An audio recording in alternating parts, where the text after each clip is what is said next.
It's funny, isn't it? We got all of this technology, we got all of these clever machines, but if anyone actually asks, like, how does any of it work? At all. Often the best reply you'll generally get is, probably someone built a box and a wizard's bluffed in it, and now it's magic, and that's how technology works. Everything's just made of wizard jizz. And that's cool, but yeah, I just want to put a bit of an alternate answer out there that, like, yeah, technology is really complex, and the world is really complex, but overall, as it happens,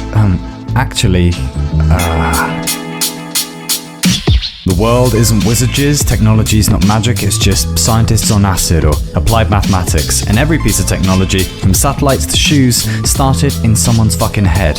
For example, segways, not magic, Physicola, not magic, spacey science place, not magic, magic marker, not magic. It all just relies on foundational physical principles, which we'll briefly discuss now. Hey, this sure keeps time good, right? Is it clockwork or what? Is it just tiny dragons all tapping their talons to EDM? No, it's quartz. And we know if you electrify quartz, it puts out regular vibrations. And we know 32,768 of these vibrations is a second. So if you build a circuit that counts those vibrations, you can keep accurate time. And you just multiply these together until you get hours, days, and years. All thanks to little white crystals that aren't magic. Hey, not all that shabby. Is this some kind of wizardry? Nope, just good fucking science and piezoelectricity. Or, computers. That has to be magic, right? No. Get sand, purify sand, make silicon ingot, make them wafer thin, do some fancy ion shit, then etching, electroplating, layering and stuff. And now what you've got is a little slab of silicon packed with transistors, which are really just tiny little electricity gates. And you put them all together in such a way that they form an electronic mind, consisting usually of stuff what goes in, control thing, thinking thing, stuff what remembers shit, and stuff what comes out. A computer is just a little prison for electrons where we train them to solve problems really quickly. And this all relies on the principles of subatomic physics, meaning that the most common use of quantum mechanics in the 21st century is undeniably, most likely, demonstrably, pornography. How does that fly? It's simple, right? Air under wings makes a wing glide, right? Throw in a big fucking spinning thing, right? And if not, maybe some wizardry? No. Flight's a result of a difference in pressure above the wing versus below the wing. And the cool thing is that if you make sure the pressure is higher below the wing than above, then low, yo, that's flight. Right? Yeah, also, what the hell is an engine? Well, internal combustion is essentially the process of turning fuel into motion using fucking explosions. In a 4-stroke engine, gas and air go into the engine, and the gas and air is squeezed into an itty-bitty space, a little spark starts a little explosion, forcing the piston to move, then the excess gas is released, and that energy is turned into rotational motion using a crankshaft. And this is generally thanks to gasoline, which is in turn thanks to dead plants from swamps millions of years ago, not dinosaurs, further illustrating that, like, the world isn't wizard jizz, just weird and prohibitive, and really technology is just nature we taught to do cool tricks. And to be honest, can you imagine how utterly miserable life was before we got around to using the scientific method? What's the meaning of life? And hey, why does my butt hurt? Just shut up, invent fire, and get the fuck in the hut, Bert. Then die prematurely from an easily curable infection. Got a problem? Tough luck, baby. Natural selection. Complex is not a synonym for magic. Everything works somehow. Like a radio. What kind of Harry Potter shit is that? Well, first of all, just imagine the universe is made of interactions, because it is. And one of them is electromagnetism. And what radio is a certain wavelength of that. And if you vary electric current through a wire, you can create vibrations in the electromagnetic field. And if you have something that can pick it up on the other end and turn those waves back into sound, well, that's that.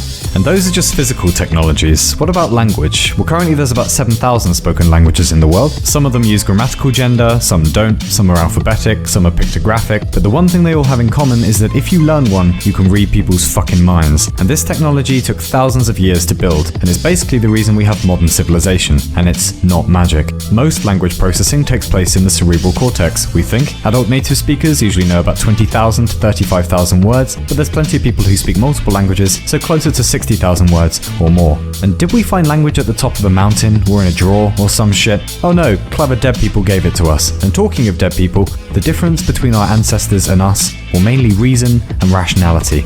Look, there's a good story about Descartes. He was one of the fathers of the scientific method, basically. And one night he had a bunch of wacky dreams, and in one of them an angel came to him, apparently, and said, "The conquest of nature is to be achieved through number and measure, and that, surely, has to be one of, if not the most powerful ideas we've ever had. Scientific objectivity. Nature can be understood using mathematics, then controlled using technology. And as long as we remember that the world isn't in our heads, that the universe has a character, well, there may be no limit to what we'll one day be capable of with technology." Rationality is absurdly powerful. It's the reason we're not sitting around in our own excrement. It's the reason the average high schooler knows more about the world than the smartest human did not a few hundred years ago. It's the reason lots of us are living better than every emperor in history. And Jesus Christ, look what we've done already. Antibiotics, or moldy bread in essence, has probably saved about 200 million lives since it was discovered. Your phone has more computing power than all of the computers that NASA used to send humans to the moon. And scientists are now using lasers to listen to black hole collisions billions of years ago via distortions they left behind in the very fabric of fucking space-time itself. Wizards and witches do exist, and they cast spells called research, usually abusing a magic potion called coffee. And if we don't know everything yet, well, better to have questions you can't answer than answers you can't question, don't you think? And furthermore, man, I don't know if we mentioned this, but the world isn't wizards, maths is where nature lives. Say, who got us to the moon? Was it witches or physicists? And if we met aliens, well hey, that'd be salient, but they'd still use technology, science and astronomy. We most likely weren't dreamt up by Zeus in his chariot. We started out as slime and a fucking precariat. The world is complex, but when you really look into it, even biology isn't magic. Not really. Abrupt ending so we can lead into the next musical section. You know, it's weird. We used to build stuff mainly to stay alive and to make other people stop being alive, but then we started building stuff to stop from getting bored, and then we started building stuff to work out how things work. And that is the kicker, because the more you know about how stuff works, the more you can build even more clever toys. And we're getting really good at that now. And my giddy aunt, are strange times ahead. Cue the synthwave, would you, Timothy?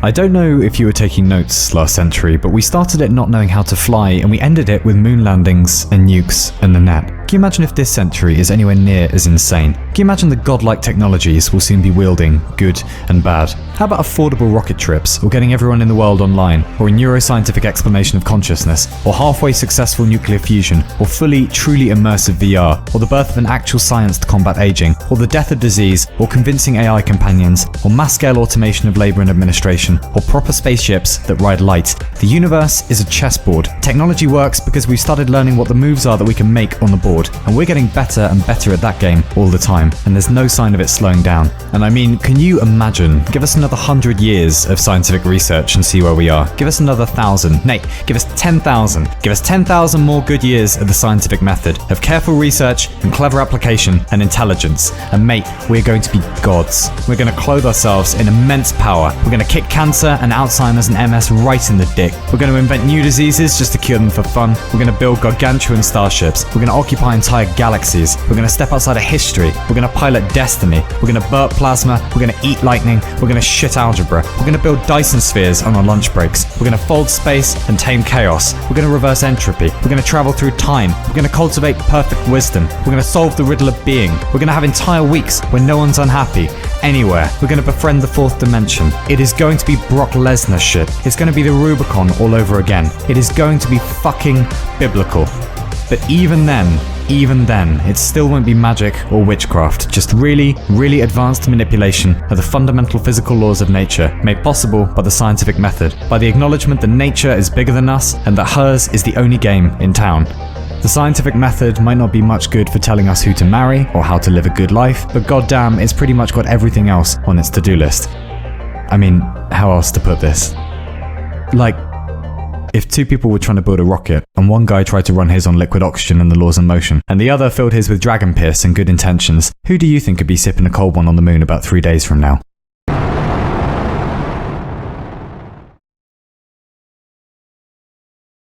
The world isn't wizards.